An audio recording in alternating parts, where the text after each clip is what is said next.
ఓం శ్రీ మాత్రే నమః. మాతృదేవో భవ. గత భాగంలో మనం భండాసురుడి సంహారాన్ని, అమ్మవారి మంత్రస్వరూపమైన పంచదశి మంత్ర రహస్యాలను తెలుసుకున్నాము. 31 నుండి 35 వరకు గల శ్లోకాలలో అమ్మవారి శరీరమే మంత్రమయమని దర్శించుకున్నాము. ఇప్పుడు 36 నుండి 40 వరకు గల శ్లోకాల వివరణ తెలుసుకుందాము. ఆ జగన్మాత వైభవం అనంతం, వర్ణనాతీతం, వాక్కుకు అందనిది. అలాంటి అమ్మవారి వైభవాన్ని నేను వివరించే ఈ క్రమంలో తెలియక ఏమైనా పొరపాట్లు దొర్లితే అది నా అజ్ఞానంగా భావించి మన్నించవలసినదిగా ప్రార్థిస్తున్నాను. ఇప్పుడు 36 నుండి 40 వరకు గల ఈ 5 శ్లోకాలు అత్యంత నిగూఢమైనవి. ఇవి మన శరీరంలోని షట్చక్రాల గురించి, వెన్నెముక చివరను ఎదురిస్తున్న కుండలినీ శక్తి గురించి మరియు యోగ మార్గంలో అమ్మవారిని ఎలా దర్శించుకోవాలో వివరిస్తాయి. ఈ శ్లోకాలు కేవలం పారాయణకు మాత్రమే కాదు, మన అంతరంగ ప్రయాణానికి దిక్సూచి వంటివి. మూల మంత్రాత్మిక మూల కోటత్రయ కళేబర కులామృతైక రసిక కుల సంకేత పాలిని అనగా అమ్మవారు పంచదశి మంత్రానికి ఆత్మ వంటివారు. ఆమె శరీరం పైన చెప్పుకున్న 3 మంత్ర భాగాల కలయిక. ఆమె కులామృతైక రసిక. యోగశాస్త్రం ప్రకారం మన శిరస్సులోని సహస్రార చక్రం నుండి స్రవించే అమృతధారలను ఆస్వాదించేది అని అర్థం. ఆమె కుల సంకేత పాలిని అంటే గురువుల ద్వారా సాంప్రదాయబద్ధంగా లభించే పూజా రహస్యాలను పాటించే వారిని రక్షించే తల్లి.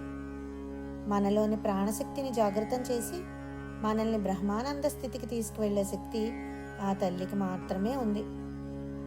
కులాంగన కులాంతస్థ కౌలిని కులయోగిని అకుల సమయాంతస్థ సమయాచార తత్పర అనగా అమ్మవారు కులాంగన అంటే మన శరీరంలోని కుల మార్గంలో అనగా సుషుమ్నా నాడిలో సంచరించే శక్తి అని అర్థం. ఆమె అకుల అంటే చక్రాలను పరిమితులకు అతీతమైనది కూడా. అమ్మవారిని పూజించే మార్గాల్లో కౌల మార్గం మరియు సమయ మార్గం అని 2 ఉన్నాయి. ఈ 2 మార్గాలలోనూ ఆమె కొలువై ఉండి తనను ఆరాధించే భక్తుల ఆచారాలను బట్టి వారిని అనుగ్రహిస్తారు. మన మనస్సును శుద్ధి చేసుకొని ఏ పూజనైనా ఆ తల్లి స్వీకరిస్తుంది. మూలాధారైక నిలయ బ్రహ్మగ్రంథి విభేదిని మణిపూరాంతరుదిత విష్ణుగ్రంథి విభేదిని. ఇక్కడ నుండి యోగ రహస్యాలు మొదలవుతాయి. అమ్మవారు మన వెన్నెముక చివర ఉండే మూలాధార చక్రంలో కుండలినీ శక్తిగా నివసిస్తుంది. ఆమె పైకి ప్రయాణిస్తూ మనలోని అజ్ఞానమనే బ్రహ్మగ్రంథిని ఛేదిస్తుంది. అలాగే పొట్ట భాగంలో ఉండే మణిపూర చక్రం వద్ద ప్రకాశిస్తూ మోహం అనే విష్ణుగ్రంథిని కూడా ఛేదించి మనల్ని ఉన్నత స్థితికి తీసుకువెళ్తారు. అంటే మన భౌతిక వాంఛల నుండి మనల్ని విముక్తులను చేసి ఆధ్యాత్మిక వైపు ఆ తల్లి నడిపిస్తుంది. ఆజ్ఞాచక్రాంతరాళస్థ రుద్రగ్రంథి విభేదిని సహస్రారాం భుజారూఢ సుధా సారాభివర్షిణి అంటే అమ్మవారు ఇంకా పైకి సాగుతూ 2 కనుబొమ్మల మధ్య ఉండే ఆజ్ఞాచక్రం వద్ద ఉన్న రుద్రగ్రంథిని ఛేదిస్తుంది. చివరకు శిరస్సులోని సహస్రార చక్రం అనే 1000 రేకుల పద్మాన్ని చేరుకుంటుంది. అక్కడ ఆమె పరమశివుడిలో ఐక్యం చెందుతుంది. ఆ సమయంలో యోగికి అమృత వర్షం కురిసినట్లుగా బ్రహ్మానందం కలుగుతుంది. ఆ స్థితిలో భక్తుడు పరమాత్మలో విలీనమైపోతాడు.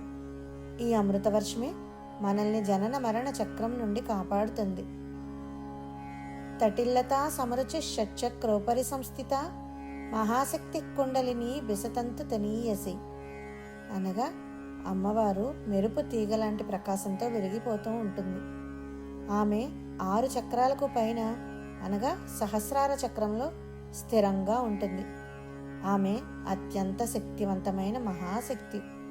తామరకాడలోని సన్నని దారం ఎంత సుకుమారంగా ఉంటుందో అంత సూక్ష్మంగా ఆ కుండలినీ శక్తి మనలో ఉంటుంది. అంత సూక్ష్మంగా ఉన్న అది ఈ అనంత విశ్వాన్ని నడిపించే శక్తి.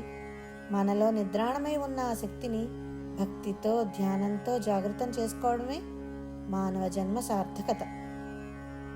అమ్మవారి 5 శ్లోకాలు మన శరీరాన్నే ఒక దేవాలయంగా చూపిస్తున్నాయి.